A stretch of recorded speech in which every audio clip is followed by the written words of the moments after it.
आधार पर कर्ण का चरित्र चित्रण कीजिए। दूसरा है कि कर्ण खंडकाव्य के तृतीय सर्ग का कथानक संक्षेप में लिखिए। जो है कि पहला है कि कर्मवीर भरत खंडकाव्य के आधार पर कैकेयी का चरित्र चित्रण कीजिए। दूसरा, कर्मवीर भरत खंडकाव्य की कथा वस्तु संक्षेप में लिखिए। और जो है कि तुमुल खंड के आधार पर मेघनाथ का चरित्र चित्रण कीजिए। दूसरा है कि तुमुल खंड का कथानक संक्षेप में लिखिए। आपको ये सब अपने किताब से देख लेना है और इसको याद कर लेना है। दोस्तों, अब हम लोग का क्वेश्चन नंबर 6 आता है कि दिए गए लेखकों में से किसी एक लेखक का जीवन परिचय देते हुए उनकी प्रमुख रचना का उल्लेख कीजिए। इनमें से किसी एक लेखक का जीवन परिचय देना है। आप किसी का भी जीवन परिचय दे सकते हैं और मैं आपको एक जीवन परिचय बता देता हूँ, वैसे ही आपको लिखना है। जैसे कि ऐसे आपको हेडिंग डाल लेना है और आपको एक साइड में ऐसे लिख लेना है कि उनका जन्म कब हुआ था, जन्म स्थान कब हुआ था, कहाँ था, पिता का नाम क्या था, शिक्षा, मृत्यु, रचनाएं आदि आपको लिख लेना है। और ऐसे लिख लेना है आचार्य रामचंद्र शुक्ल, जिसका जीवन परिचय लिखना है और लिखना है जीवन परिचय। तो पंडित आचार्य रामचंद्र शुक्ल जी का जन्म बस्ती जिले के अगोना नामक गांव में सन 1884 ईस्वी में हुआ। 4 वर्ष की अवस्था में ये अपने पिता के साथ राठ जिले हमीरपुर चले गए और वहीं इनकी प्रारंभिक शिक्षा हुई। दोस्तों, ऐसे आपको बढ़िया से लिखना है, लेकिन हाँ, एक बात याद रखिएगा, आपको पेपर में काली और नीली पेन का यूज ही बस केवल करना है। और 1892 ईस्वी में इनके पिता की नियुक्ति मिर्जापुर सदर कानूनगो के पद पर हुई। पिता के साथ ये मिर्जापुर आ गए। 1921 ईस्वी में उन्होंने मिशन स्कूल से फाइनल की परीक्षा उत्तीर्ण करने के उपरांत प्रयाग के कायस्थ पाठशाला इंटर कॉलेज में नाम लिखवाया, किंतु गणित में कमजोर होने के कारण ये इंटर की परीक्षा नहीं दे सके। बाद में हिंदी शब्द सागर के लिए वैधानिक सहायक के रूप में काशी आ गए। कुछ दिनों तक नागरिक प्रचारिणी सभा पत्रिका का भी संपादन किया। तदनंतर आपकी नियुक्ति काशी विश्वविद्यालय हिंदी अध्यापक के रूप में हो गई और वहीं 1937 में विभागाध्यक्ष हो गए। श्वास के दौरे पड़ जाने के कारण 2 फरवरी 1941 ईस्वी में इनका देहावसान हो गया। रचनाएं, तो दोस्तों यहाँ पे लिखा था कि किसी एक जीवन परिचय देते उनकी प्रमुख रचना का उल्लेख कीजिए। उनकी एक प्रमुख रचना, एक दिया है तो हम क्या लिखेंगे, बस एक ही लिखेंगे। तो इनकी रचना हो गई रश्मि मानसा, इनके हम रचना लिख लेंगे।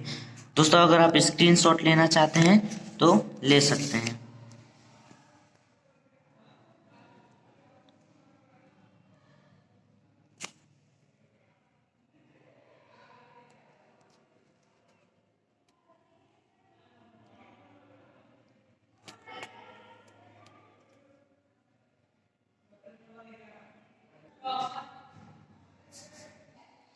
और ख में है दिए गए कवियों में से किसी एक कवि का जीवन परिचय देते हुए उनकी एक रचना का उल्लेख करना है। एक रचना,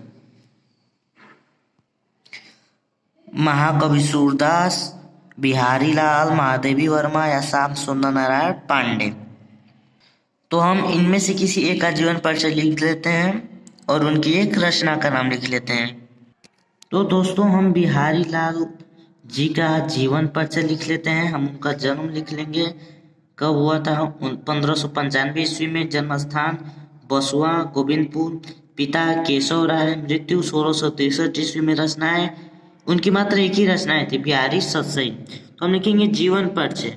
जीवन परिचय में लिखेंगे रीतिकाल के महान कलाकार महान कवि बिहारी का जन्म 1535 ईस्वी में ग्वालियर के निकट बसुआ गोविंदपुर नामक गांव में हुआ था। ये मथुरा के चौबे थे। पिता का नाम केशव राय था। 8 वर्ष की आयु में इनके पिता इन्हें अपने साथ ओरछा बुंदेलखंड ले गए। इनके गुरु आचार्य केशव दास थे। बिहारी का बचपन ओरछा में बीता। युवावस्था में ये अपनी ससुराल मथुरा जाकर रहने लगे थे, किंतु ससुराल में उचित सम्मान न मिलने के कारण वे वहां से कन्नौज के राजा मिर्जा जयसिंह के दरबार में चले गए। वहां इन्हें पर्याप्त सम्मान मिला। कहते हैं कि उस समय राजा अपनी छोटी रानी के प्रेम प्रयास में फंसे हुए थे। वे राजकाज की सब चिंता छोड़कर हर समय अपने महल में पड़े रहते थे। दोस्तों, आपको इसको कहानी की जैसे याद करना पड़ेगा, तब याद होगा। और कहानी की जैसे आप इसे याद करेंगे तो जल्दी याद हो जाएगा। तब बिहारी ने राजा के पास एक दोहा लिखकर भेजा। तो दोहा क्या था कि नहिं पराग नहिं मधुर मधु नहिं विकास इहि काल, अली कली ही सो बिंदियो आगे कौन हवाल। और आगे कि इसी एक दोहे ने राजा की आंख खोल दी। वे ठीक से राजकाज की देखभाल करने लगे। दरबारी जीवन में बिहारी को बहुत सम्मान मिला। कहा जाता है कि राजा जयसिंह बिहारी को प्रत्येक दोहे पर एक स्वर्ण मुद्रा पुरस्कार देते थे। 1663 ईस्वी में इस महाकवि का परलोकवास हो गया। दोस्तों, अब हम इसे कहानी के रूप में एक बार याद करने की कोशिश करते हैं। दोस्तों, क्या हुआ कि पहले तो हम इनका जीवन परिचय लिख लेंगे कि रीतिकाल के महान कलाकार महान कवि बिहारी का जन्म 1595 ईस्वी में हुआ था। 1595 ईस्वी में ग्वालियर के निकट बसवा गोविंदपुर नामक गांव में हुआ था। इतना लिख लेने के बाद लिख लेंगे कि ये मथुरा के चौबे थे। क्या थे? लिख लेंगे ये मथुरा के चौबे थे। और इनके पिता का नाम लिख लेंगे। इनके पिता का नाम केशव राय था। और लिखेंगे कि 8 वर्ष की आयु में इनके पिता इनके अपने साथ ओरछा बुंदेलखंड ले गए। इनके गुरु आचार्य केशव दास थे। बिहारी का बचपन ओरछा में बीता। युवावस्था में ये अपने ससुराल मथुरा जाकर रहने लगे थे, किंतु वहाँ उन्हें उचित सम्मान न मिला। लिखेंगे क्या? क्योंकि क्या लिखेंगे कि वहाँ उन्हें उचित सम्मान न मिला, जिसके कारण वे वहाँ से कन्नौज के राजा मिर्जा जयसिंह के दरबार में चले गए और उन्हें वहाँ पर्याप्त सम्मान मिला। कहते हैं कि उस समय राजा अपनी छोटी रानी के प्रेम प्रवास में फंसे हुए थे। वे राजकाज की सब चिंता छोड़कर हर समय अपने महल में पड़े रहते थे। आपको इसको कहानी की तरह से एकदम याद करना है। तब बिहारी ने राजा के पास एक दोहा लिखकर भेजा कि नहीं पराग नहीं मधुर मधु नहीं विकास इहि काल, अली कली ही सौ बिंदियों आगे कौन हवाल। और आगे लिखेंगे इस एक दोहा ने राजा की आंखें खोल दी। वे ठीक से राजकाज की देखभाल करने लगा। राज्य की देखभाल करने लगा। दरबारी जीवन बिहारी को बहुत सम्मान मिला। कहा जाता है कि राजा जयसिंह बिहारी के प्रत्येक दोहे पर एक स्वर्ण मुद्रा पुरस्कार देते थे। 1663 ईस्वी में इस महान कवि का परलोकवास हो गया। और रचना में लिख लेंगे कि बिहारी की रचना कौन सी? बिहारी की एक मात्र रचना थी, उसका नाम था बिहारी सतसई। इतना लिखने के बाद दोस्तों, इतना हमको लिख लेने के बाद अगला आता है कि अपनी पाठ्य पुस्तक में से कंठस्थ कोई श्लोक लिखे जो इस प्रश्न पत्र में न आया हो। तो आपको क्या लिख लेना है? एक श्लोक लिख लेना है, कोई सा भी श्लोक लिख सकते हैं। और 8वां कि निम्नलिखित में से किन्हीं 2 प्रश्नों के उत्तर संस्कृत में दीजिए। 2 ही प्रश्न दिया है। पहला है कि कुत्र मरणम मंगलम भवति, तो कुत्र मरणम मंगलम भवति। क्वेश्चन था कि कुत्र मरणम मंगलम भवति, तो वराट्स्याम मरणम मंगलम भवति, इसका क्या हो जाएगा? आंसर हो जाएगा। फिर दूसरा है कि पुरुराज केन सह युद्ध अकरोत, तो इसका आंसर क्या हो जाएगा?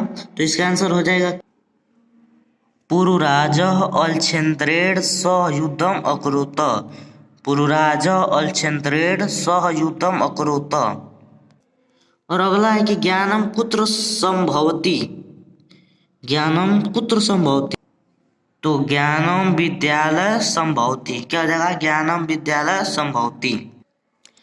और चौथा है कि अस्माकं संस्कृते कः नियमः, अस्माकं संस्कृते कः नियमः, तो लिखेंगे कि पूर्व कर्म तदनंतरम फलम इति अस्माकं संस्कृते नियमः अस्ति, पूर्व कर्म तदनंतरम फलम इति अस्माकं संस्कृते नियमः अस्ति। और दोस्तों 9वां प्रश्न आता है कि निम्नलिखित में से किसी एक विषय पर निबंध लिखिए।